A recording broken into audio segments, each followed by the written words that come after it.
Welcome everybody. I'm Shrenika Sandal Kumar, a student here at SSVM World School.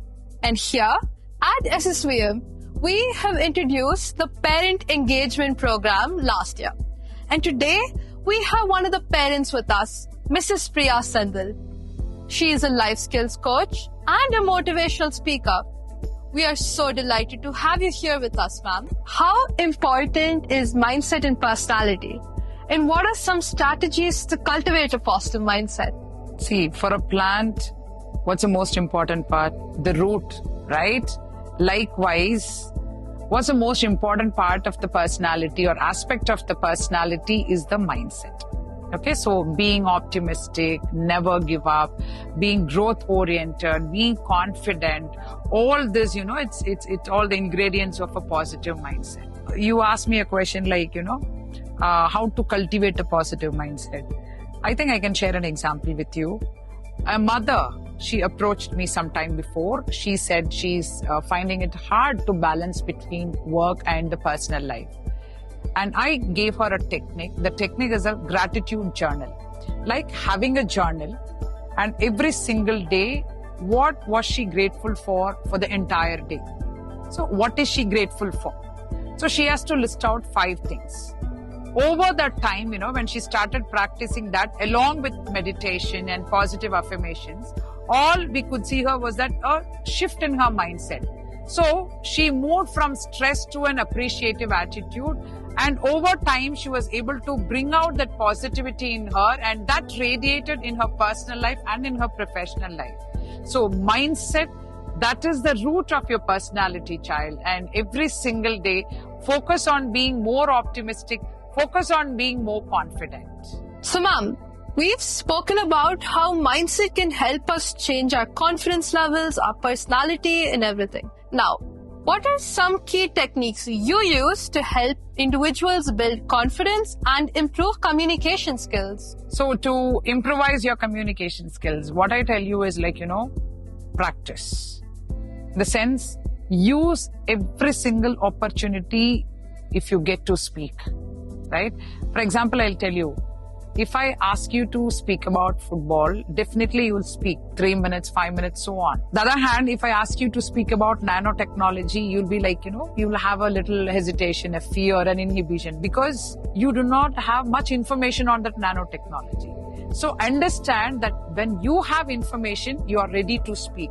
Automatically, from the subconscious, you get that confidence, you have the information. And when you're confident, it is reflected in your body language.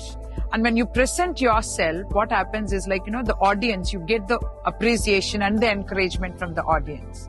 And next time, when you get the opportunity, your past experience, which was very positive, which was encouraging, it will come to your mind. And this time you'll put more effort, you'll do a lot of homework. And again, next time, you'll be the best on stage. So it is a cycle. It's a cycle. Information, confidence, goes to the presentation, encouragement. Again, you will start working more. So it goes in circles. So what I tell you, children, is whenever you get an opportunity, go and speak. Practice.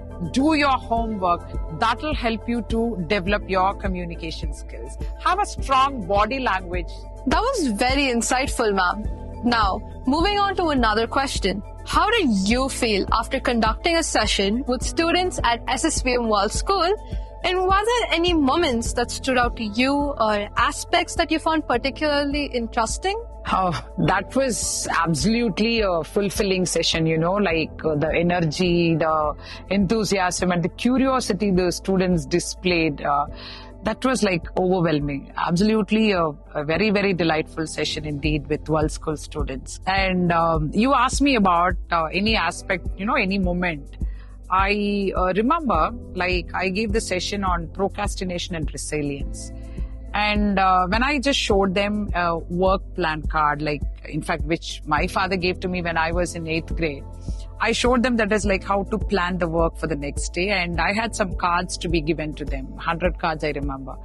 And the energy, the enthusiasm in which they came forward and the excitement in receiving it and, giving me the assurance that they will use it, in fact, that was really, really heartwarming. And even after the session, a few days or weeks after the session, I got a feedback that, they are using it. And that was really inspiring from the students. So, ma'am, you spoke about procrastination during your session. It's my pleasure to address the students at World School on the topic procrastination and resilience. And more when I say I'm so delighted because I'm interviewed by my daughter Srinika Senthilkumar today. And by the way, I would like to, she was part of my session indeed. So I would like to ask you a question. How was it being part of mom's session? Well, ma'am, it was an amazing experience for me. I remember I never told any of my friends that my mother was coming to talk about procrastination to school, and I could just see all of their shocked faces looking at me. But overall, I just felt extremely proud to look at my mother at a professional view instead of always just looking at her with that, that annoying lady who keeps waking me up in the morning to go to school. But overall, I genuinely enjoyed the program and I loved hearing the appreciation that all of the students had for her.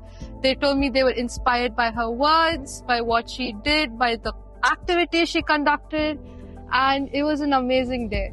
Are there any other takeaways that you want to give to the students so they can move forward in life?